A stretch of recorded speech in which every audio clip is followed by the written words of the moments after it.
All right, you guys, I'm so happy to be joined by Eric Partaker here today. And we're talking all about peak performance. Peak performance, usually in the past, if you've been listening to the show for a long time, we talk about peak performance with extreme and adventure sports.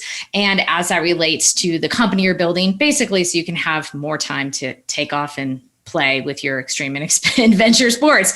But today we're really talking about peak performance that comes before that, something that is not discussed often enough in the entrepreneur space. And that's about really performing at your highest level all the way across the board so that you have an opportunity to reap all those benefits and rewards. And Eric is in the house today talking all about his new book and how you guys can get to this state of becoming a peak performer and doing this in your business so you can do it in your life. Eric, welcome. Thank you so much for taking the time to join us here on the SweetLife podcast. Super glad to have you. Tell everybody a little bit about yourself. Yeah, thanks, April. And thanks, everyone, for taking the time to listen. I've been obsessed with peak performance for over 2 decades. But first first definitely in the wrong way, and then in a much better way. So about 10 years ago, it was all work. It was hustle mentality. And that's how I was for the whole first half of my career. So 100+ hour work weeks at McKinsey Company, helping build up Skype before we sold it to eBay, a few of my own businesses. And, I'm on a plane, start to feel unwell. Doctor on board rushes over, takes my vital signs and says, we need to land the plane immediately. I think he's having a heart attack. And 10 years ago, plane emergency lands. We're in a small town in France. The runway's shut down. They take me off into a waiting ambulance where they administer nitrates to open up the arteries and increase the blood flow to the heart. And as the ambulance sped off to the local hospital, I looked up, into the eyes of the French paramedic looking down at me, and I said, please don't let me die. I have a 5-year-old son. I didn't say, please don't let me die. I need to clear my inbox. Mm-hmm. My point there is that as entrepreneurs, we're so into the hustle. We're so into, what do we got to do next? And it can all go at any moment, at any time. And what I said in that moment, it truly changed my life, because the next morning I woke up and I thought, all of my success to date, at that point had come at the price of my health and relationships. I almost lost my life. And then the very first words out of my mouth had nothing to do even with my own life, but, with my, my boy at the time, right? I have 2 boys now, but, at the time, my only son. And then that just struck me as, okay, that's the 3-legged stool. That's what peak performance means. We need to perform at a peak level across our health, our wealth, our work as a wealth driver, and our relationships. Or we need to, when I say peak performance, I'm not meaning turning, I don't mean like turn a person into a Ferrari. I mean, close the gap between your current and best self across all the areas of life that matter most, on the health, work and home fronts. And that's the mission that I'm on now. That I've been on for the last 10 years. And my book, The 3 Alarms, is about that mission.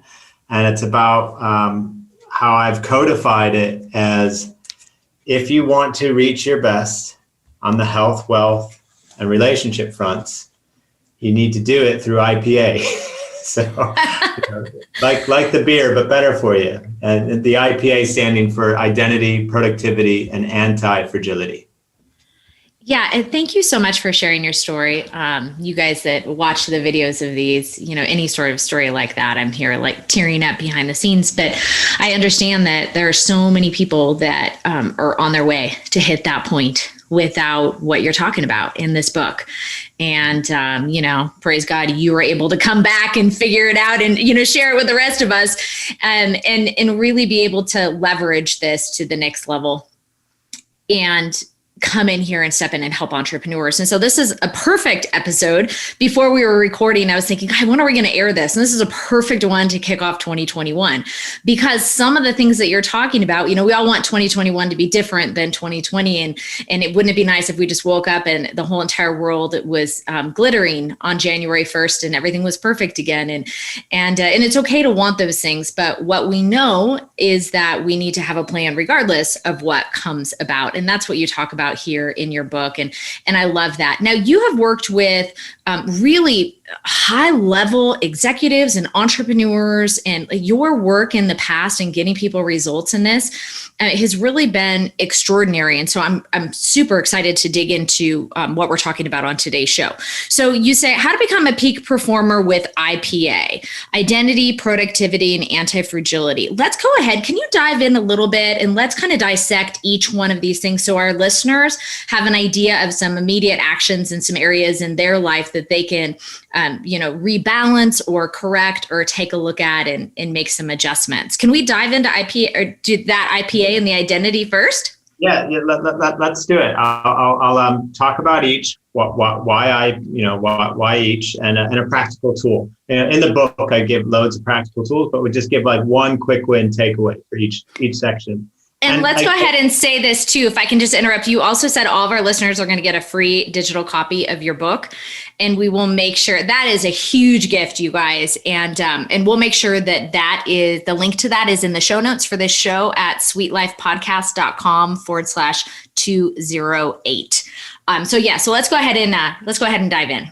Yeah, cool. And I just want to step back just super quickly once again to say, 2020 was a challenging year, and part of what I'm trying to do with getting the message out around this book is to have it perfectly timed with making 2021 a rebound year, making 2021 the year where you step back up to the plate, right? Where you take things back up a level and you kind of dust things off and you say, all right, let's go again. And IPA is the path forward. And one other thing too, remember, my definition of peak performance is not turning you into a Ferrari. None of this is about achieving perfection. This is just about you showing up as your best self in the areas of life that matter most. This is about you kind of gaining entry to what Abraham Maslow estimated was the 2% of people in the world who realize their full potential. So IPA for me is about gaining entry to that 2% club. So identity. Why do we start with identity? So the why here is because we cannot become a better version of ourselves now and going forward if we continue to be the person that we've always been. It doesn't line up. So what got you here won't get you there. You need to make a change. And entrepreneurs, leaders, CEOs are typically very, very intentional when it comes to work. They get it. They know that I need to have a vision. I need to model myself after that vision, but they don't bring that same intentionality often to their health and home or, their health and relationships. So what I talk about in the book, The 3 Alarms, is how I decided, okay, what does the best version of me look like on each of those fronts? And that's what I'd like everyone listening to do right now. Just have a thing. If you were to give the best version of you at your best, a name on the health front, what would it be? If you were to give the best version of you a name or a phrase or a persona on the work front, what would it be? And if you were to do the same on the relationship or the home front, what would it be? So I'll give you an example of what I've done with myself. So on the health front, it's not me who goes to the gym in the morning. I'm a world fitness champion. That's who goes to the gym in the morning. That's the person who walks through the door.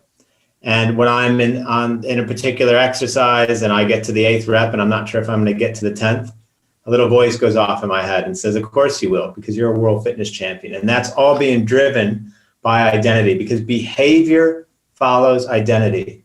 When I take a Spider-Man costume and I put it on my 7-year-old Leo, I do not need to teach Leo what to do next. He doesn't need to go through Spider-Man training camp. I put the Spider-Man costume on and he starts shooting webs from his wrist, jumping around, making funny noises, right? Yeah. So what really all I'm trying to do here is to get everyone listening to, remember that you've already done this. You did it as a kid. You picked an identity, maybe when you were playing, and you changed into that, and it changed your behavior. Same concept. You're just remembering back to something you used to do. And that's so every time I go to the gym now, I'm Wonder Woman. There you go. Perfect. So that's awesome. So, World Fitness Champion. Now, I have that on my phone as an alarm at 6:30 a.m. Mm-hmm. I've changed the name of the alarm, and it says World Fitness Champion to prompt that intentionality. Okay, that's because I've segmented my day into 3 parts, and I've chosen basically a best self identity that will power each of the segments. And so 6:30 a.m., World Fitness Champion goes off. The next alarm on my phone goes off at 9 a.m. and it says World's Best Coach. Mm-hmm. Am I the world's best coach? Am I the world's best at all these things? Of course not. But that's the version of me that's going to start the workday. How does that version of me show up and behave in the world? How decisive, inspiring, and reliable will I be for my clients if I'm coming from the vantage point of the world's best coach versus just Eric, right? And at 6:30 p.m., the game-changing alarm for me, we're all different. For me, this is a game changer. It goes off. And it says world's best husband and father to prompt the question, how would the world's best husband and father walk through that door right now? That's the power of intentionality, right? So I've chosen what does best look like on the 3 areas of life that matter most. I cue it at a particular time of day that would most benefit from being powered by that best self identity. And I get 3 massive benefits. It brings intentionality into the day. It brings wise counsel, into a moment. Okay, what should I say in response to this person? What should I do next? Well, what would the world's best husband and father do? And number 3, it prompts reflection. Because if I do lose my cool with my 7-year-old, for example, I'm not perfect, then because I had something so high to measure against, I feel like a real jerk afterwards. Right. And that's good. Yeah. Because that's making the gap painfully obvious. And it means that I get better and better at closing it. So that's the identity piece. Awesome. I'm taking, of course, millions of notes here. I've already named all of my different sections of my day and who I am. And so I'm appreciating this and eating it up. I'm a sponge here, loving this information. I love that identity too.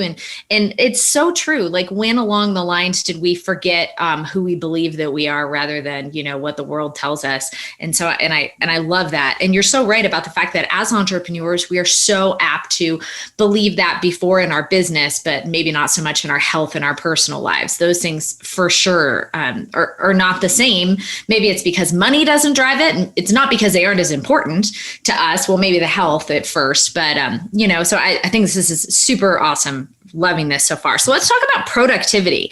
So that's the I, the identity is the I in IPA. What do you do and what do you recommend as far as productivity, and how does why did you choose productivity as part of your methodology for obtaining peak performance?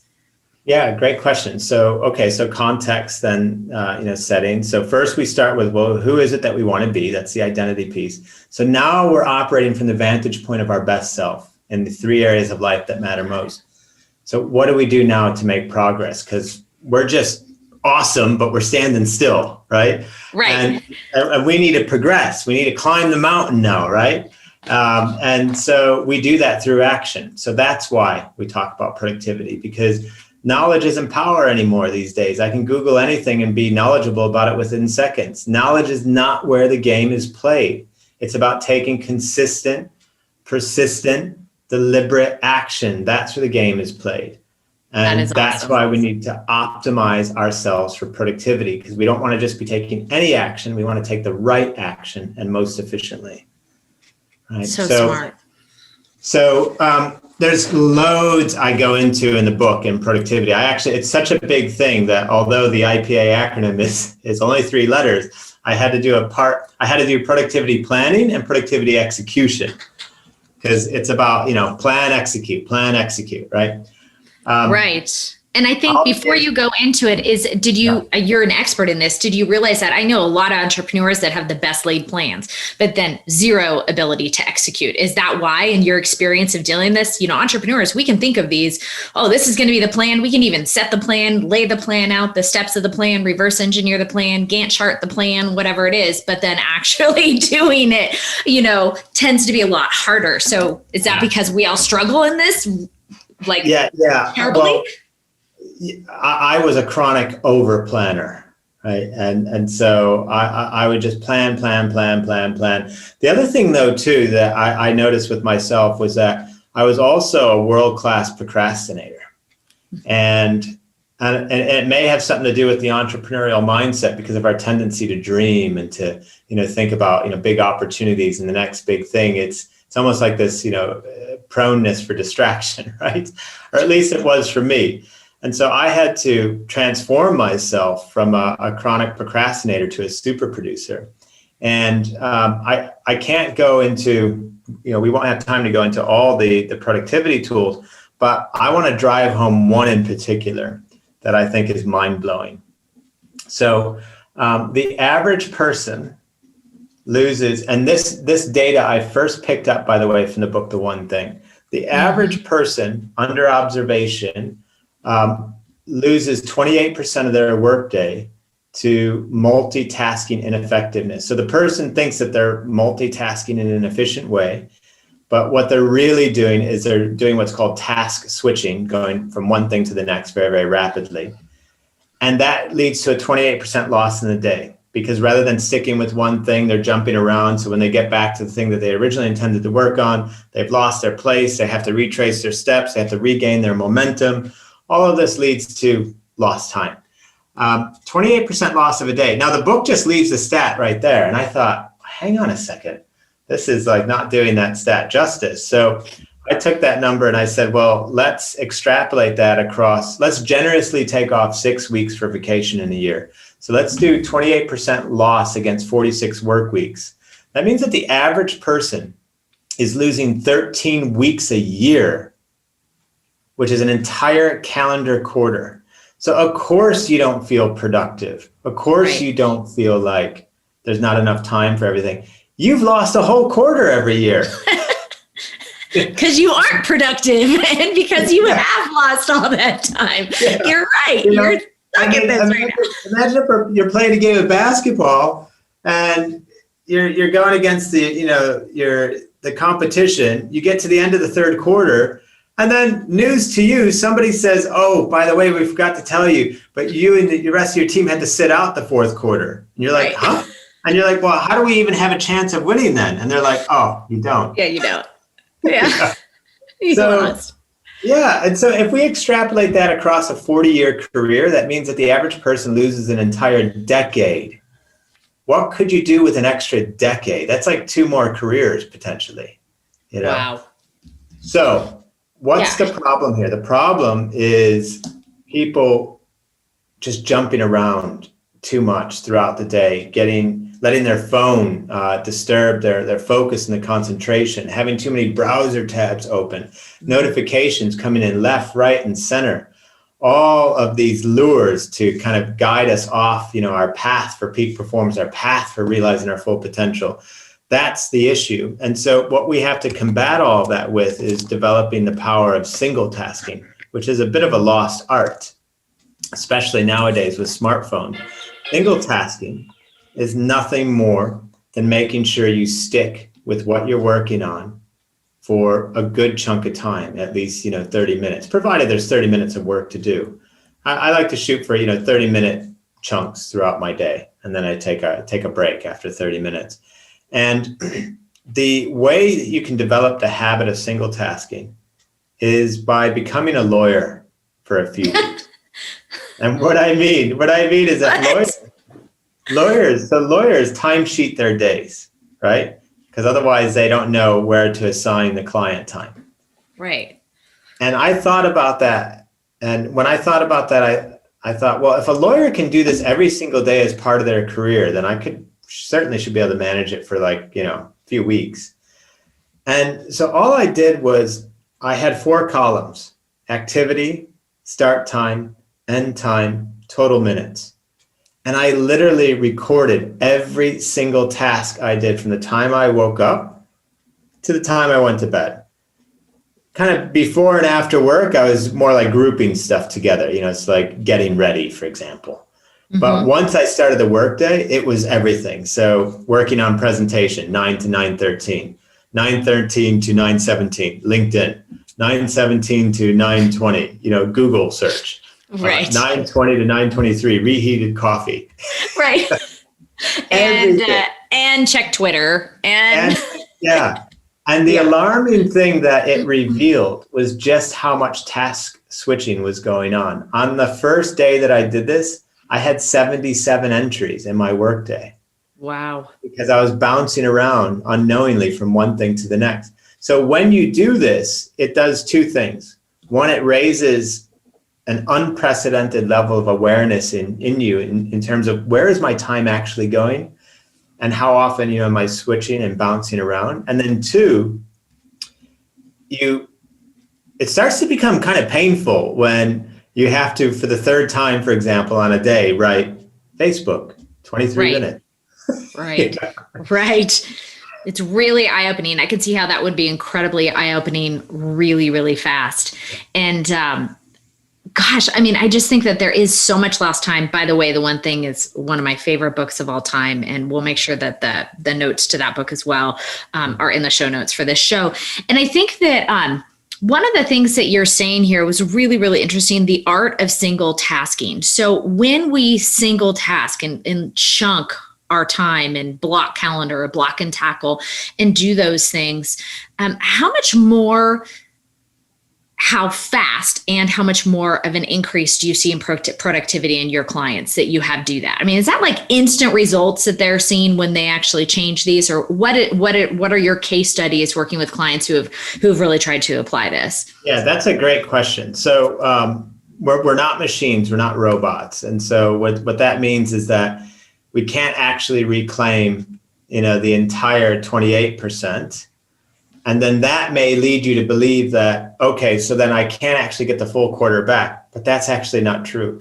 Because when you start to develop your ability to focus, it also speeds up your output for the 72% that wasn't an issue anyway, right? So what I see is well beyond then the 28% capture.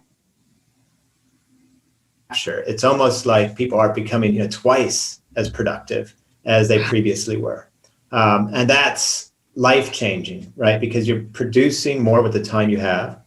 And that suddenly gives you the time that you are yearning for when it comes to your health and your relationships. And it's been life-changing for me too, personally, because I just work, with an extreme sense of focus. I'm intensely on and then intensely off, and there's no real anxiety during my workday. Wow. And, there's so much to be said to this. Like you were saying, you guys are just going to be super excited when you get a chance to experience Eric's book. So with that being said, again, there's so many things we could talk about, but moving on to the anti-fragility, let's talk about that and why that is so important. We were talking about it a little bit behind the scenes before we started recording. What exactly is that to our listeners who are just wondering, I don't even know how to define that necessarily in my life?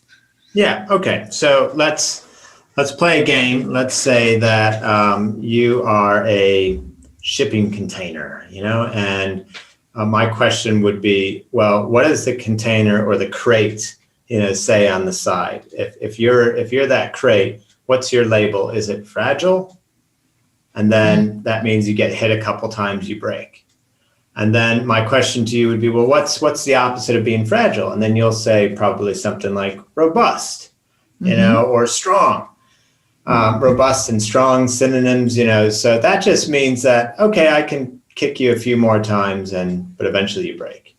And then you might say, no, I'm resilient. Okay, well, by definition, that means that we can keep hitting you and you'll absorb the shock and you'll stay the same. It's like, oh, okay, well, that's pretty good. Enter anti-fragile. The more we kick you, the stronger the crate becomes. Wow. That's That's where we want to be. Now, people, when they first hear this, say, okay, wishful thinking. That's like, something in a Marvel movie. That's not reality. But then you're dead wrong, because every single person, your body is a perfect temple for anti-fragility. You stress a muscle and it causes it to grow. You expose the body to germs and bacteria, it builds the immune system. You expose tissues to small doses of ultraviolet light, and it actually generates vitamin D. So you're already anti-fragile physiologically. Your body's already doing it without you even realizing it. So it's hard-coded in your DNA. You just need to get what's happening in your body up into your head. And so anti-fragility is about realizing that the gym where you go and you train doesn't need to just be there in the gym. You can turn life into one massive training camp. So every moment of adversity, challenge, frustration, disappointment, thing that doesn't go your way, it's nothing more than a personal trainer in the gym of life walking up to you and saying, hey, here's a dumbbell. Do you want to curl it? And you can either grab the dumbbell, curl it, complete the repetition, and grow stronger as a result, or you can wimp out and walk out of the gym. So it's up to you. And the anti-fragile mentality says, yeah, I'll take that dumbbell. Yeah. And if you're in an argument with somebody, for example, and now they escalate the argument, all that's happening there is that they're saying, here's a heavier dumbbell. And you could walk away, or you could stay there and you can curl it with your best self. So loads of different ways of building this mentally, anti-fragility, that I cover in the book. But probably the most powerful, I have so many favorites, it's so hard to choose. I'll go with this one. If you can embrace this, just this, if you forget everything else I've just said, and if you just embrace this one thing, even if you forget to pick up the free digital copy of the book, that's fine, but just don't miss this point. And that's in 2021. Do you want to remain amateur in life, or do you want to turn pro? And what I mean by turning pro is, or let's start with an amateur. So the first half of my career, I led an amateur existence. And by that, I mean feeling, for me, preceded action. I needed to feel like doing things in order to do them. So feeling generated action. That's how an amateur lives their life. And an amateur will get amateur results. A pro knows that it's action that generates feeling. The equation is literally flipped, which means they don't need to feel like doing something in order to take action. They take action whether they feel like it or not. And in fact, when you really upgrade this kind of way of being or mentality, the less you feel like doing something, the more discomfort it presents to you, the more you step into it, the more you say, it's therefore in that direction I must step. It's sort of like elite warriors are trained to run towards the sound of gunfire, not away. And so turning pro versus remaining an amateur. What do you want 2021 to be? And where have you been an amateur in life? And where can you develop a professional mentality and know that action generates feeling, not the other way around? Wow, Eric, I've never heard it explained as well as you just explained that there. Thank you so much. That was just, the anti-fragility part, and one of the things you said, let me look back at my notes here so I have it, is that the resilience, you bounce off and stay the same. And so many, you hear that talked about so often, like, oh my gosh, well, you need to be resilient and just, bounce around and just pop off this. But what we're talking about is, resilience keeps you exactly where you were before. You don't go forward, you don't go backwards, you just bounce off and you remain the same. And the way that you've just explained that with actually changing, with actually becoming stronger from each one of the blows, the pushes, the drops, whatever it is, super, super amazing. Oh, Lord. Like everything's going off here. Brittany, will you cut out all my alarms? I'm so sorry. Lord. Super amazing. Yeah, it's super amazing. And I love everything that you said. And I know our listeners are just really going to get a ton out of this. Not only that, that's so generous of you to give away a digital copy of your book and for your time here on the show. This is the perfect show. So Jeff Goins introduced us. Thank you, Jeff, for bringing Eric here on the show. Jeff was a guest on the show. Oh my gosh, like almost 4 years ago now, in the very beginning when we first launched. And he was right on about you being perfect for our audience and your message that you wanted to share. And I'm so glad that you're here. And this is exactly what we were looking for honestly, for me personally, to kick off 2021. You know, when we have guests on the show, I learned so much from you. And, really wanting to find somebody that was saying exactly what I selfishly, personally needed to hear right now as an entrepreneur and a mother and a leader, and what I would consider was a peak performer up until 2020. And now I just feel like I have been resilient and I have not necessarily gotten stronger through this. And so I will look at myself very, very closely after today's episode. And I'm super excited to dive in more to the work that you're doing and really appreciate your time on this show. And so tell everybody how they can find you. I'm really into reading print copies. I love holding a book in my hands, how they can experience your work, where you hang out when you are being incredibly focused and hanging out online, not all the time, and how they can work with you when they're ready to really take their business and their life to the next level. Yeah. No, great question. I just have to say, April, that when you say, wow, I really needed this personally.